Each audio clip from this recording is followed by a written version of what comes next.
Welcome to the NBA Coast to Coast podcast brought to you by thelines.com. Coming to you from the West Coast, riding solo today. Josh Lander. Got a couple player props here for you guys. Gonna have a little bit of a shorter episode here without Nate, but he will be back, I believe, on Friday.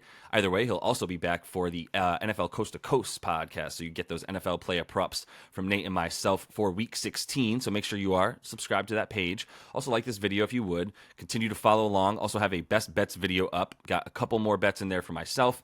One bet from Nate as well that he sent me, a parlay, a money line parlay there. I'll just give it to you here too from him, which is, no, you know what? I'm going to make you watch that video. One of the legs is a money line for the Blazers. So that's one of those legs there. Do with that what you will.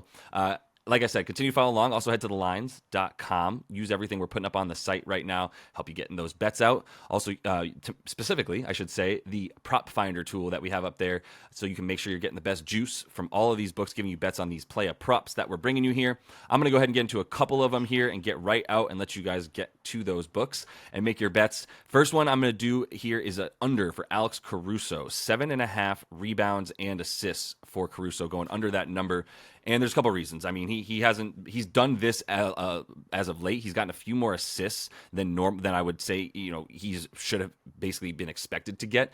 The potential assists for him over the last 6 games are at just 5, but the assists are at 3. That's a very high percentage for those assists. That has to come down at some point, especially with DDR and Kobe White in there a little bit more. The assists for him are not quite there. He's more of a swing man, but not necessarily a guy that's playmaking to set other guys up. Plus, the main reason here for this bet is like when your job is to focus on Tyrese Halliburton and guarding him for the entirety of the game, doesn't really leave you much time to think about getting rebounds. On the offensive end, I do think he'll be a little bit more spent. And like I said, he's not going to be the focal point of the offense much at all. So that it really just going to come down to sort of a random lucky set of assists. Like I said, he's been getting 3 on 5 potential assists. That's well above the 50% that most guys will average on their potential assists versus assists in a game. And even 50% can be high at times. So without that many rebound chances for him in this matchup, and that was the case last time that he limited Halliburton to 19 points when they played the Pacers. Also, the rebound chances there were just at 7, and he only got 3 of those as well. So I think we're good to get under 7.5 rebounds and assists in this game against the Pacers. The points, they could get there. I mean, he could be the recipient of a fast break above the break 3 in transition, which the transition points will be there a little bit more for the Bulls, more than they normally would, because that's how bad the Pacers are at giving up those transition points, because they're so busy scoring them themselves. But final bet here, I'm just going to give you a couple today from the play of props, and that is Miles Bridges under 29.5 points, rebounds, and assists. And I like that because this is going to be a tough matchup against the Lakers, who are going to be pretty healthy in this one. It seems like they're going to have Jared Vanderbilt as well, which is obviously huge for stopping someone at around the small forward position.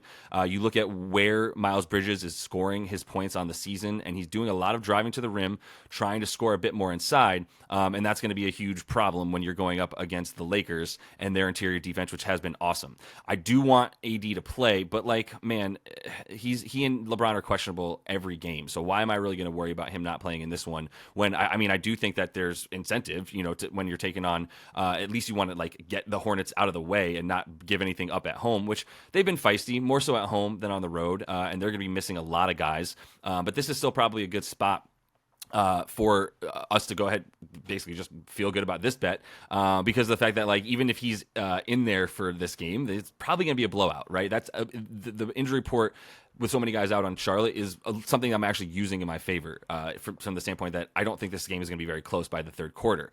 So for the under for him, because his points will be hard to come by, it's a big reason for the blowout. He's going to be the focal point of the offense without question, but that doesn't mean that he's going to be able to score. He's not going to be able to do both, essentially, and the rebounds won't be there for him on the offensive glass, where he does rely on them to get over 8.5, 9 boards, where he's had his prop up at times for Bridges. So let's take the under 30 total points, rebounds, and assists for Miles Bridges in this one.